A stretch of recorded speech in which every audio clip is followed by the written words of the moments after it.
बिस्मिल्लाहिर्रहमानिर्रहीम अस्सलाम वालेकुम students, I hope you are well. So बेटे, हमने जो है लास्ट सर्जरी में ट्रॉमा ऑफ हेड को स्टार्ट किया था, ठीक है। तो इसमें मैंने आपको इंट्रोडक्शन पहले बताया था, ठीक है, कि ये जो है trauma of head traumatic brain injury की वजह से होता है। मेल में ज़्यादा कॉमन है, रोड ट्रैफिक एक्सीडेंट में होता है। फिर प्राइमरी मैंने बताई थी ब्रेन इंजरीज कौन सी होती है, सेकेंडरी बताई थी कि सेकेंडरी को हम सेकेंडरी प्रिवेंटिबल है। फिर पैथोफिजियोलॉजी मैंने बताई थी, ठीक है, जिसमें मोनरो कैलिस डॉक्ट्राइन भी मैंने बताया था, ठीक है। तो वो लास्ट वीडियो देख लीजिएगा। मैं यहाँ पे दोबारा से रिपीट करूँगी तो फिर टाइम वेस्टेज है, इससे अच्छा खुद देख लो, ठीक है। बाकी मैंने साइन बताए थे कि रैंकोंग आइज मिलेंगी, ठीक है, ब्रूसिंग मिलेगी, अब पेरोबैटल ब्रूसिंग मिलेगी, और मेस्टॉइड पे जिसे बैटल साइंस कहते हैं, राइनोरिया, CSF राइनोरिया, ऑटोरिया, ठीक है, मतलब तो CSF लीक हो रहा है नोज से, एयर से। तो बेटे लास्ट वाली वीडियो देख लो, ठीक है। अब मैं यहाँ पे रिपीट नहीं कर सकती। बाकी मैंने ग्लासकोमा स्केल जो कि बहुत इंपॉर्टेंट है, इससे VCQs एक तो आ ही जाता है। वो आपको देते हैं कि पेशेंट है जो कि कंफ्यूज है और फिर आपने किस तरह से करना है, वो लास्ट वीडियो में मैंने बताया हुआ है, वो देख लो। अच्छा, इस वीडियो में हमने कहाँ से स्टार्ट करना है। मैंने लास्ट वीडियो में आपको यहाँ तक बताया था ना, management of moderate severe head injury में ये क्या करेंगे पेशेंट के साथ। पहले प्राइमरी सर्वे करेंगे, फिर उसकी सेकेंडरी ब्रेन इंजरी को प्रिवेंट करेंगे, और प्राइमरी सर्वे के बाद हमने उसका CT लाजमी करवाना है, ठीक है। और मेन चीज़ कि उसका इंट्राक्रेनियल प्रेशर को रेज़ होने से बचाना है, रिड्यूस रखना है, क्योंकि जब हम रिड्यूस रखेंगे तभी वो हाइपोक्सिया से प्रिवेंट होगा और परफ्यूजन उसकी मेंटेन रहेगी, ठीक है। अच्छा, उसके बाद आ जाता है हमारा next cerebral perfusion. I don't know कि ये ब्लर क्यों हो रहा है, वो नज़र आ रहा है ना। अच्छा, cerebral perfusion pressure and intracranial pressure, ठीक है। अब इन दोनों का क्या लिंक है एक दूसरे से। तो सेरेब्रल परफ्यूजन प्रेशर, ये फार्मूला याद रखेगा, is equal to mean arterial pressure और intracranial pressure. Mean arterial pressure मैंने आपको लास्ट टाइम बताया था ना, 50 से 150 mm मरकरी होता है, ठीक है। लास्ट वीडियो में जब बताया था आपको, जब मैं आपको ब्लड फ्लो बता रही थी, सेरेब्रल ब्लड फ्लो ना। अच्छा, तो ये जो सेरेब्रल परफ्यूजन प्रेशर है ना, इसको हमने मेंटेन करना होता है more than 65। Severely head injuries patient में हमने मेंटेन करना होता है मोर देन 65, ताकि वो जो है स्टेबल रहे, ठीक है। मोर देन 60 जो है प्रोग्नोसिस फैक्टर है जो आउटकम का। और बाकी इसको छोड़ दो। ये इंट्राक्रेनियल प्रेशर जो है मैंने बताया था कि नॉर्मली 8 to 12 mm मरकरी होता है, ये 10 mm मरकरी होता है, ठीक है। उसके बाद इंट्राक्रेनियल प्रेशर अगर मोर देन 20 है तो इसका मतलब पुअर आउटकम है, ठीक है। तो अगर इंट्राक्रेनियल प्रेशर जो है ना मोर देन 20 mm मरकरी आ रहा है तो इसका मतलब कि हमने उसको क्या करना है, रिड्यूस करना है, क्योंकि ये पुअर सीवियर हेड इंजरी में हम देखते हैं कि इंट्राक्रेनियल रेज हुआ हुआ है तो उसको फिर हमने रिड्यूस करना होता है। नॉर्मल 8 to 12 होता है या 10 कह लो, ठीक है। मैनेजमेंट किस तरह से करेंगे, नॉन सर्जिकल मैनेजमेंट क्या होगी। अगर कोई raise intracranial pressure like more than 20 आ रहा है तो नॉन सर्जिकल मेजर में यही करेंगे कि हम पेशेंट की जो पोजीशन है ना, उसका हम पोजीशन हेड अप 30 डिग्री पे रख देंगे, ठीक है। और सिडेशन देंगे, और क्या करेंगे, हाइपर वेंटिलेशन पे रख देंगे। हाइपर वेंटिलेशन पे इस तरह से रखेंगे ताकि वो क्या कोर्स करें, सेरेब्रल वेसो कंस्ट्रक्शन कोर्स करें, ठीक है। अच्छा, हाइपर वेंटिलेशन जो ना सेरेब्रल वेसो कंस्ट्रक्शन जब कॉज करेगा तो रिड्यूस हो जाएगा ना पार्शियल प्रेशर कार्बन डाइऑक्साइड का।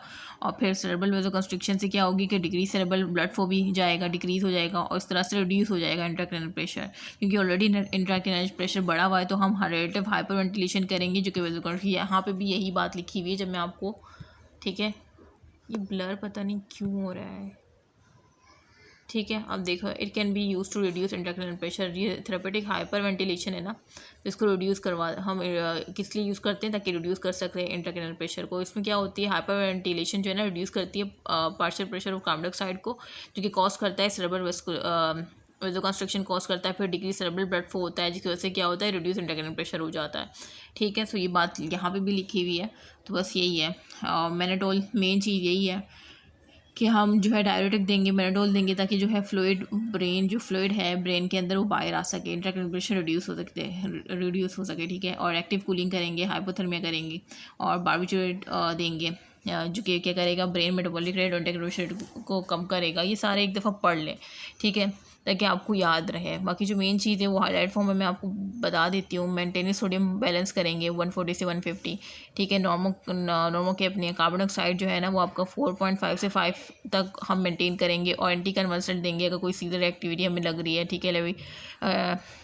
टियासिडम जो हमने कैप्रा पढ़ा था। Steroid is severe bed injury also will increase mortality and should not be use. तो स्टेरॉइड हम यूज़ नहीं कर सकते सीवियर, क्योंकि मोर्टेलिटी को कॉज कर सकता है। सर्जिकल मैनेजमेंट क्या होगा कि हम एवोकेशन कर देंगे और फोकल हेमाटोमा, ठीक है, मतलब एपिड्यूरल हेमाटोमा, सबड्यूरल आगे हम पढ़ेंगे कि क्या होते हैं। तो इसमें हम जो है ना रिमूवल कर देते हैं जो भी हेमाटोमा, जो भी खून अंदर होता है तो उसको निकालते हैं। सेरेब्रोस्पाइनल फ्लूइड ड्रेनेज कर देते हैं।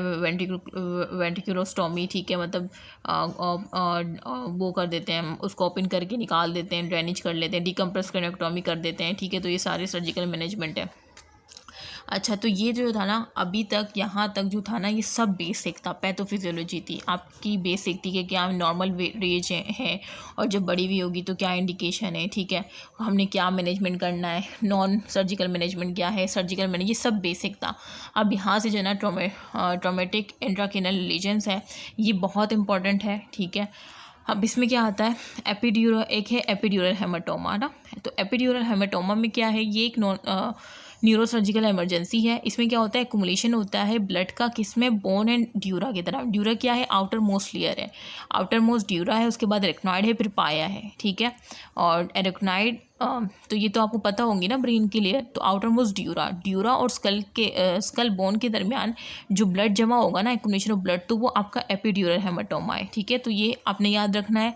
और दूसरा क्या है, इसमें स्कल फ्रैक्चर से रिलेटेड है, ये मेल पेशेंट में मोर कॉमन देखा गया है। और दूसरा जो है ना मेन चीज़, एक तो ये मैंने इंपॉर्टेंट चीज़ बता दी, दूसरी इंपॉर्टेंट चीज़ ये है कि जो एपिड्यूरल हेमाटोमा है ना, ये मोस्टली आर्टियल होता है। और आर्टियल में कौन सा, मेरेंजियल आर्टरी याद रखनी है। जो मोस्ट कॉमन साइट इफेक्ट होती है ना, वो टेरियोन होता है। टेरियोन आपने देखा होगा, जो टेम्पोरल बोन होता है ना, उसकी थिनेस्ट पार्ट होता है। लाइक अगर मैं यहाँ पे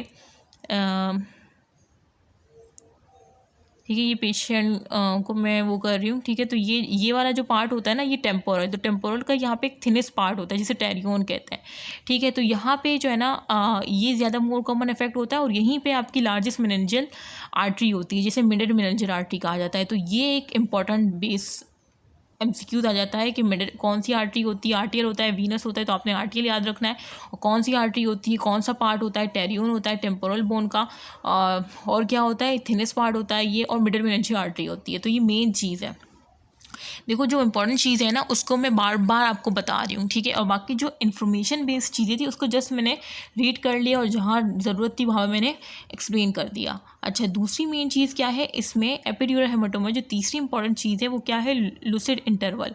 लूसिड इंटरवल क्या होता है कि पेशेंट कंप्लेन करता है हेडेक का, भाई मुझे सर दर्द रहता है, ठीक है, और वो फुली अलर्ट है और ओरिएंटेड है विद नो फोकल डिफिसिट, ठीक है। लेकिन क्या होता है कि आफ्टर मिनट एंड आवर क्या हो जाता है, रैपिड डिटोरिएशन हो जाती है, ठीक है, with a feature of brain compression and herniation such as contralateral hemiparesis. Hemiparesis मतलब इनएबिलिटी टू मूव हो जाता है, रिड्यूस कॉन्शियस लेवल उसका कम हो जाता है, और इप्सिलेटरल पिपुलरी डायलेटेशन, मतलब एक तरह की पिपुलरी डायलेटेशन आपको मिलेगी। तो ये तीन चीज़ें याद रखें, ठीक है। मतलब अब आपको ये समझ आया कि लूसिड इंटरवल मतलब पेशेंट सिर्फ बोलेगा कि मुझे सर में दर्द रहता है और फुली अलर्ट होगा, कोई फोकल डिफिसिट नहीं होगा। लेकिन कुछ ही मिनट के बाद या कुछ ही घंटों के बाद उसमें क्या होगा, वो कॉन्शियसनेस कम हो जाएगी, हेमीपेरेसिस आपको दिखेगा, इप्सिलेटरल पिपुलरी डायलेटेशन दिखेगी, ठीक है। तो ये लूसिड इंटरवल है, जो कि आपको किस में मिलेगा, एपिड्यूरल हेमाटोमा में मिलेगा, ठीक है। ये MCQs आता है। अब आगे एक MCQs दिया हुआ भी है इसी बुक में ना। अच्छा, अब डायग्नोसिस क्या करेंगे, मैंने क्लिनिकल फीचर्स बता दिए, मैंने सोर्स और साइट बता दिया, इंट्रोडक्शन बता दिया। अब मैनेजमेंट कैसे करूँगी मैं ये करूँगी कि बेस्ट इनिशियल मोस्ट एक्यूरेट जो है ना वो CT हेड है विदाउट कंट्रास्ट, मैं CT करवाऊँगी पेशेंट की, ठीक है। अब क्या होगा, CT में मुझे क्या शो होगा, by convex, main cheese epidural haematoma में आपको जो लेंटिफॉर्म शो होगा वो बाय कॉन्वेक्स शो होगा, ठीक है। और हाइपर डेंस कलेक्शन होगी बिटवीन स्कल एंड ब्रेन, ठीक है। स्कल और ब्रेन के दरमियान आपको क्या होगा, एक कलेक्शन मिलेगी हाइपर डेंस, ठीक है। तो ये आपको हाइपर डेंसिटी मिलेगी बाय कॉन्वेक्स में। अब बच्चों को ये पता नहीं होता, मैं अभी आपको बताऊंगी। मेन चीज़ चौथी बात आपने क्या रखनी है, बाय कॉन्वेक्स, ठीक है। अब मैं आपको पिक्चर दिखा देती हूँ ना पीछे, देखो ये है, क्या है, ये एपिड्यूरल हेमाटोमा बाय कॉन्वेक्स नज़र आ रहा है, ये नज़र आ रहा है, ये बायो कॉन्वेक्स है। अच्छा, अब मैं आपको एक इंपॉर्टेंट चीज़ बता रही हूँ, तो इसको अपनी बुक में लिख लो। जो मैंने शायद यहाँ पेंसिल से लिखा भी है, नॉन कंट्रास्ट CT हेड जब हम करवाते हैं ना, तो जो वाइट पार्ट होता है ना वो हाइपर डेंसिटी शो करता है। और हाइपर डेंसिटी का मतलब कि वहाँ पे हैमरेज है, वहाँ पे ब्लड एक्युमुलेशन हुआ है। जैसे कि मैं यहाँ बता रही हूँ ना कि एपिड्यूरल हेमाटोमा बाय कॉन्वेक्स है, तो ये बाय कॉन्वेक्स नज़र आ रहा है, देखो दोनों तरफ से कॉन्वेक्स है, तो ये क्या है यहाँ पे, ये वाइट है, हाइपर डेंसिटी है ना। तो मैं इसे हाइपर डेंसिटी क्यों कह रही हूँ, क्योंकि यहाँ पे हेमरेज है, यहाँ पे ब्लड एक्युमुलेशन हुआ हुआ है, ठीक है। स्कल, ये स्कल बोन है और ये आपकी आउटर मोस्ट ड्यूरा है, ठीक है। देखो मैं सारी चीज़ें रिपीट कर रही हूँ, ये स्कल और ड्यूरा के दरमियान जो ब्लड ऑफ एक्युमुलेशन है ये एपिड्यूरल हेमाटोमा है, यही बताया था ना। तो ये क्या है, ब्लड यहाँ पे है, तो याद रखना कि हाइपरडेंस वाइट पार्ट जो है ना वो हाइपर डेंसिटी को शो करता है। हाइपर डेंसिटी मतलब ब्लड एक्युमुलेशन है, ठीक है। और ये जो ब्लैक पार्ट है ये क्या है, हाइपोडेंस है, मतलब यहाँ पे इन्फाक्ट हुआ हुआ है, नेक्रोटिक हुई हुई है ड्यू टू एक्सकीमिया, ठीक है। ब्लड नहीं जा पा रहा, सारा यहीं कुमुलेट हुआ हुआ है, ठीक है। तो ये पिक्चर भी आ सकती है वाइवा में, वो आपको पिक्चर भी देख सकते हैं कि बेटा ये बताओ कि ये कौन सा हेमाटोमा है, तो आपने बोला मैम ये एपिड्यूरल हेमाटोमा। और जिस तरह से मैंने बताया अगर वैसे बता दोगे ना तो आप जो है ना एग्जामिनर का दिल जीत लोगे, ठीक है। ट्रीटमेंट क्या करोगे, सर्जिकल मैनेजमेंट करोगे, एवोक्यूशन और क्रेनेक्टमी कर दोगे, ठीक है, ताकि ब्लड निकाल सको। इंडिकेशन और कब करोगे ये क्रेनेक्टमी, जब न्यूरोलॉजिकल डेफिसिट हो और मिड लाइन शिफ्ट हो more than 5 mm on CT पे, ठीक है, और एलिवेटेड इंट्राक्रैनियल प्रेशर हो, ठीक है। तो इन कंडीशन में बस एक दफ़ा पढ़ लो, ये इंपॉर्टेंट नहीं है, बस मैं आपको बता रही हूँ कि क्रेनेक्टमी कर सकती हूँ, तो मतलब एक कॉन्सेप्ट बेस्ड चीज़ है जो मैं आपको बता रही हूँ। अच्छा, उसके बाद स्मॉल विदाउट न्यूरोलॉजिकल डेफिसिट आपने क्या करना है, उसको ऑब्जर्व करना है, क्लिनिकल एग्जामिनेशन करना है, रेगुलर CT स्कैन पे रखना है उसको, प्रोग्नोसिस एक्सीलेंट होती है इसकी, ठीक है। If before primary brain injury, बस इसको छोड़ दो, मेन चीज़ बता दी। अब मैं आपसे ये MCQs पूछ रही हूँ, ठीक है। सॉरी, शायद मैंने आंसर पहले ही दिखा दिया, सॉरी।